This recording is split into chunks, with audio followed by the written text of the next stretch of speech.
Baik, selamat pagi untuk kita semua. Perkenalkan, nama saya Matius Carmilus. Saya mahasiswa semester 4 di PAS Santo Siris Ruteng. Dan di video kali ini, saya akan menjelaskan tentang korupsi dalam perspektif antropologi Kristiani. Baik, saudara-saudara yang terkasih, untuk mempersingkat, kita langsung saja ke poin-poin intinya. Poin yang pertama itu berkaitan dengan pengertian korupsi. Korupsi eh, adalah kejahatan atau penyimpangan berupa pelanggaran hukum yang dilakukan individu atau kelompok dengan tujuan untuk mendapatkan keuntungan sebesar-besarnya demi kepentingan pribadi atau kelompok, di mana tindakan tersebut menimbulkan kerugian yang besar-besaran bagi negara dan masyarakat. Lalu poin yang kedua itu korupsi sebagai kejahatan sosial. Dalam konteks Indonesia, definisi korupsi merujuk pada Undang-Undang Nomor 31 Tahun 1999 yang kemudian diperbarui oleh Undang-Undang Nomor 20 Tahun 2001 tentang pemberantasan tindakan pidana korupsi. Korupsi diartikan sebagai perbuatan melawan hukum untuk memperkaya diri sendiri, menguntungkan diri sendiri atau orang lain atau suatu korporasi, menyalahgunakan kewenangan maupun kesempatan atau sarana yang ada padanya karena jabatan atau kedudukan yang dapat kerugian keuangan negara atau perekonomian negara. Lalu masuk ke poin yang ketiga itu hal-hal penting terkait praktik korupsi. Yang pertama, orang melakukan korupsi karena adanya kebutuhan yang melampaui penghasilan atau karena keinginan yang berlebihan atau karena merasa penghasilan yang diterima tidak adil dibandingkan dengan apa yang menjadi haknya. Lalu yang kedua itu bisa juga orang melakukan korupsi karena sistem membuka peluang pada seseorang untuk korupsi. Dan yang ketiga itu orang melakukan korupsi karena dikuasai oleh keserakahan, sifat tamak atau rakus, membuat seorang selalu tidak pernah puas dengan yang sudah dimiliki. Lalu masuk ke poin yang berikut itu, warta kitab suci tentang korupsi. Ini merupakan poin inti dalam video kali ini tentang korupsi dalam perspektif antropologi, yaitu warta kitab suci tentang korupsi. Kitab suci Perjanjian Lama dengan tegas melarang kita untuk mencuri. Jangan mencuri, itu terdapat dalam kitab Keluaran bab 20 ayat 15. Yang adalah kehendak Allah yang kemudian dikenal sebagai perintah Allah yang ketujuh dalam gereja Katolik. Perintah ini ditegaskan juga dalam perintah Allah ke-10. Jangan ingin akan milik sesama manusia secara tidak adil. Keinginan batin untuk memiliki sesuatu secara tidak adil saja dilarang. Apalagi mewujudkan keinginannya dalam dosa mencuri. Korupsi merupakan dosa mencuri yang biasa dilakukan secara diam-diam sehingga merugikan sesama, lembaga, atau negara.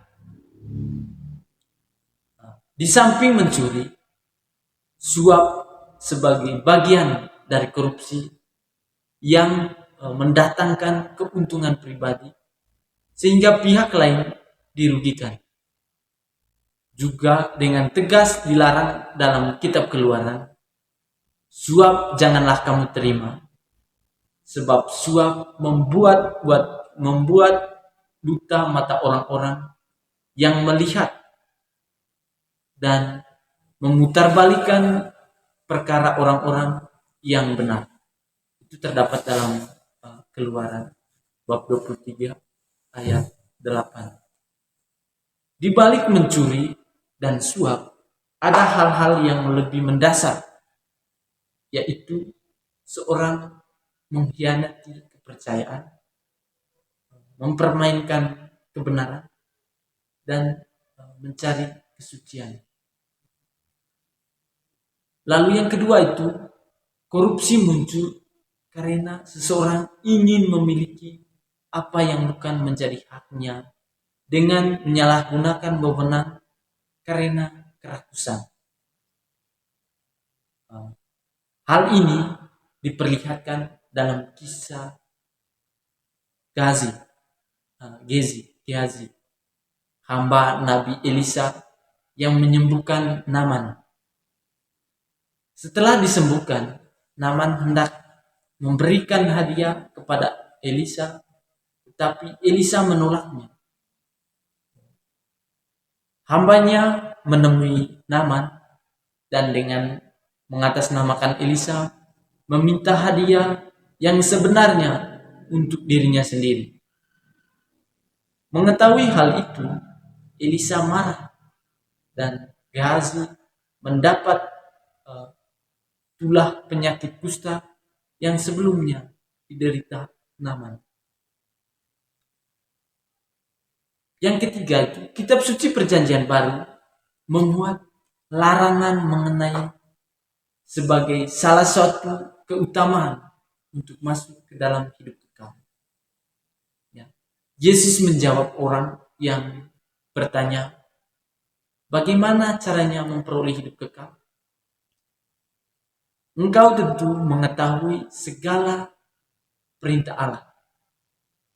Jangan membunuh, jangan berzina, jangan mencuri, jangan mengucapkan saksi dusta, jangan mengurangi hak orang, hormatilah ayahmu dan ibumu. Itu terdapat dalam Injil Markus bab 10 ayat 19. Keinginan mencuri lahir dari batin seseorang yang menyebabkan orang berdosa. Karenanya Yesus dengan tegas menyatakan bahwa apa yang keluar dari seseorang itulah yang menajiskannya. Sebab dari dalam diri hati orang,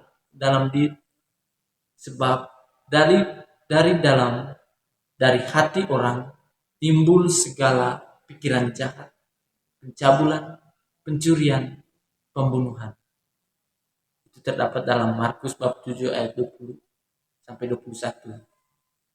Pencurian dan keserakahan timbul karena orang tidak percaya kepada Allah yang Maha Pemurah dan Maha Adil.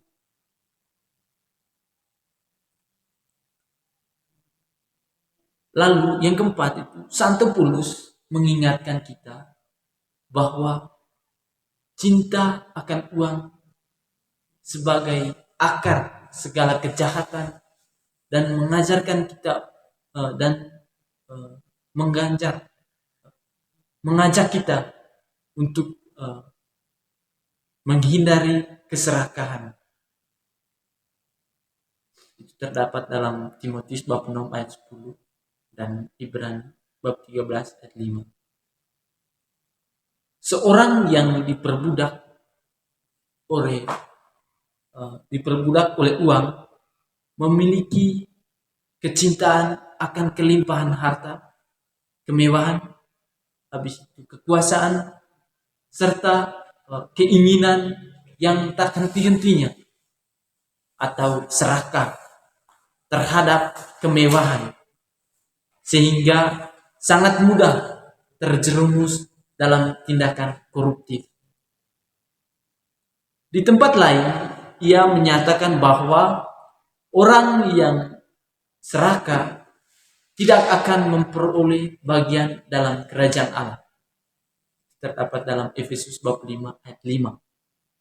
Bahkan Santo Paulus menegaskan bahwa orang serakah sama dengan penyembah berhala. Ya. Santo Petrus, dosa korupsi terjadi karena orang-orang dikuasai iblis. menahan sebagian uang yang sudah diperuntukkan bagi kepentingan komunitas atau gereja merupakan dosa yang bukan membohongi manusia, tetapi mendustai Roh Kudus. Baik, saudara-saudari, di samping itu, korupsi yang diartikan sebagai mengambil apa yang bukan haknya juga disampaikan Santo Yohanes Pembaptis saat dengan tegas menasihati para prajurit yang meminta dibaptis. Ia dengan tegas mengatakan, jangan merampas dan jangan memeras, dan cukuplah dirimu dengan gajimu.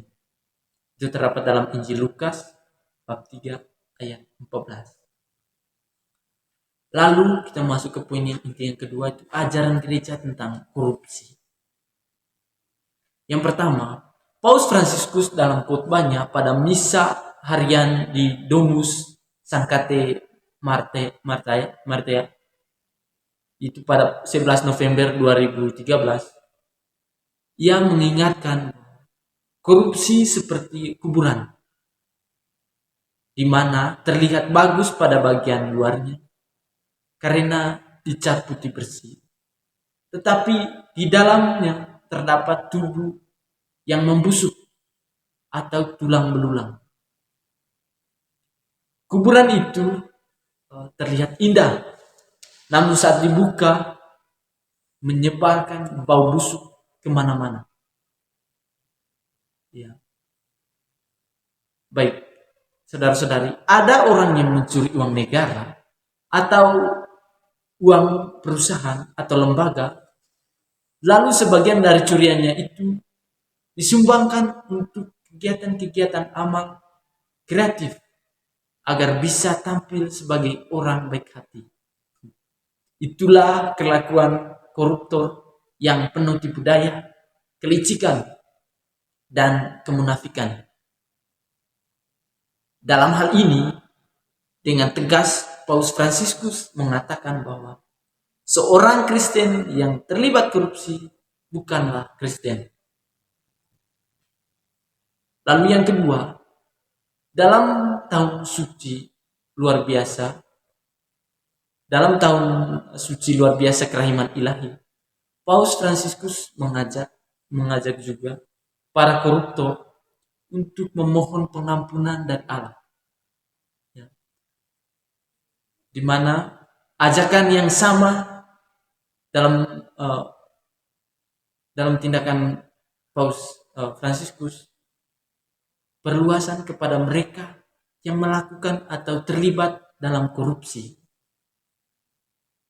Luka-luka bernanah ini adalah dosa berat yang berteriak keras ke surga untuk menuntut pembalasan karena merongrong sendi-sendi dasar kehidupan pribadi dan sosial itu sendiri. Lalu yang ketiga itu, perilaku koruptif meniadakan keadilan yang sejati. Bumi dan segala isinya diciptakan dan dianugerahkan Tuhan bukan untuk golongan tertentu, tetapi semua orang, sehingga tercipta keselamatan dan kesejahteraan semua manusia. Nepotisme, korupsi, dan merasa tidak boleh kita biarkan, apalagi kalau didorong oleh keserakahan atau didukung oleh suatu jabatan dan kekuatan politik. Lalu yang keempat, seruan pastoral Komisi Wali Gereja Indonesia tahun 2016 dengan tegas mengajak kita untuk terlibat aktif dalam pemberantasan korupsi. Stop korupsi. Korupsi adalah kejahatan yang merusak martabat manusia. Korupsi adalah dosa yang menghancurkan kehidupan bersama. Koruptor mengambil sesuatu yang bukan menjadi haknya. Melalui korupsi, orang memperkaya dirinya atau kelompoknya. Koruptor bisa hidup dalam kemewahan di atas penderitaan orang lain. Dengan korupsi, orang membunuh sesamanya, terutama orang-orang kecil dan para korban. Tidak ada jalan lain bagi kita untuk melibatkan diri dalam usaha memberantas korupsi, kecuali dengan berani bertindak melawan korupsi sebagai perwujudan iman. Lalu, bagaimana sikap dan tindakan pastoral ketika melihat situasi ini, khususnya kasus korupsi?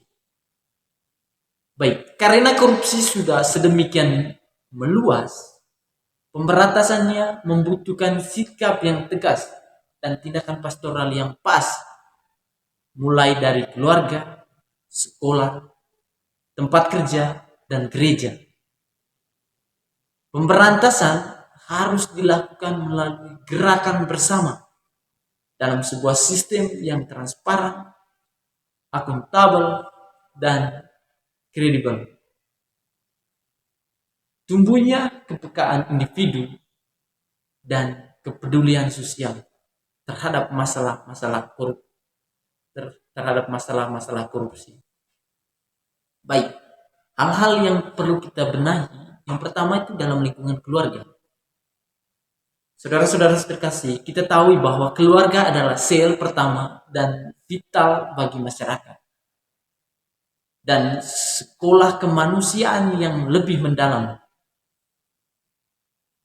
Dalam hal lain, keluarga adalah tempat benih-benih iman dan nilai-nilai kemanusiaan seseorang tumbuh dan berkembang melalui pendidikan orang tua yang adalah pendidikan pertama dan utama. Orang tua menanamkan benih iman dan nilai-nilai moral melalui perkataan atau nasihat-nasihat dan pengajaran dalam perbuatan atau teladan yang baik. Yang kedua, dalam lingkungan sekolah. Sekolah adalah tempat setiap anak memanfaatkan waktunya untuk belajar dan bersosialisasi. Di sekolah, anak-anak ditumbuh kembangkan seluruh aspek hidupnya agar makin menjadi manusia yang dewasa. Ya. Mereka diajar ilmu pengetahuan dan nilai-nilai luhur yang dijunjung tinggi dalam hidup bersama, seperti menghargai pendapat, menghargai perbedaan, mengusahakan perdamaian, keadilan, dan kesejahteraan umum, serta membela martabat manusia. Nilai-nilai tersebut akan terwujud apabila proses pembelajaran di sekolah juga menekankan pendidikan karakter untuk menghasilkan orang-orang yang memiliki integritas tinggi. Dan yang ketiga itu dalam lingkungan tempat kerja. Saudara-saudara terkasih, Tuhan membekali manusia dengan kemampuan berpikir, menggunakan akal budi, dan bertindak mengikuti suara hati.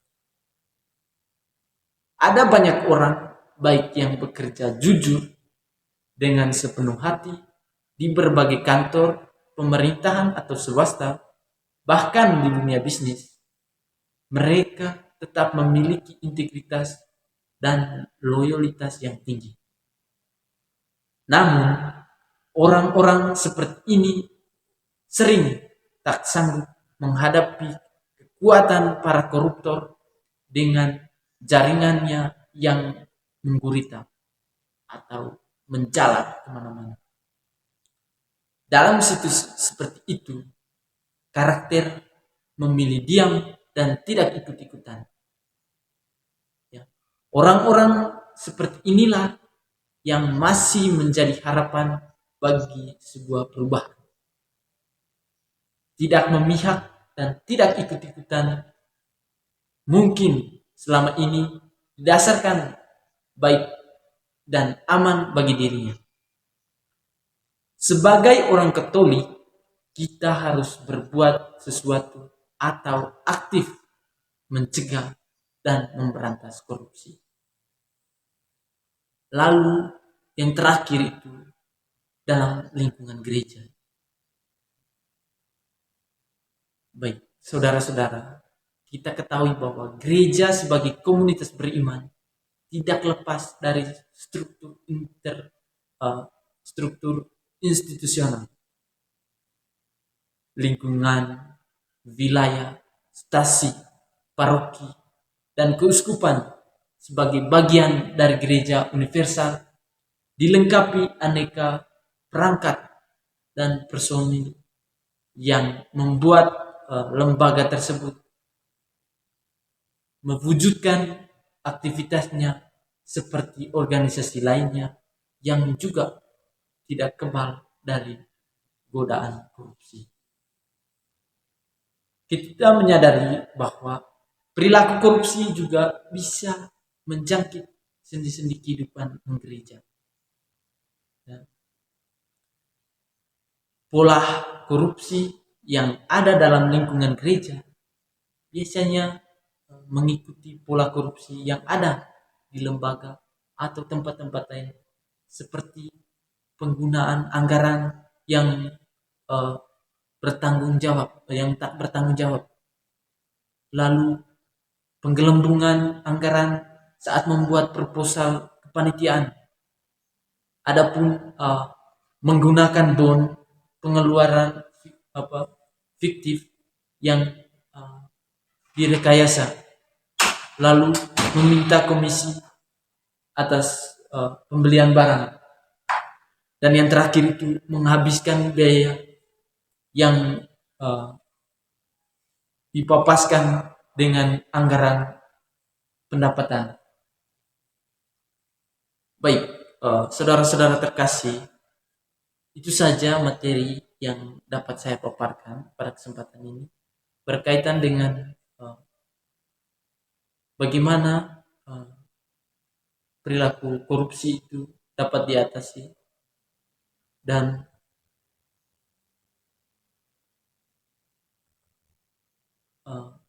bagaimana pandangan gereja mengenai korupsi atau korupsi dalam perspektif antropologi Kristiani. Baik, mungkin itu saja yang dapat saya sampaikan pada kesempatan ini. Sekian dan terima kasih.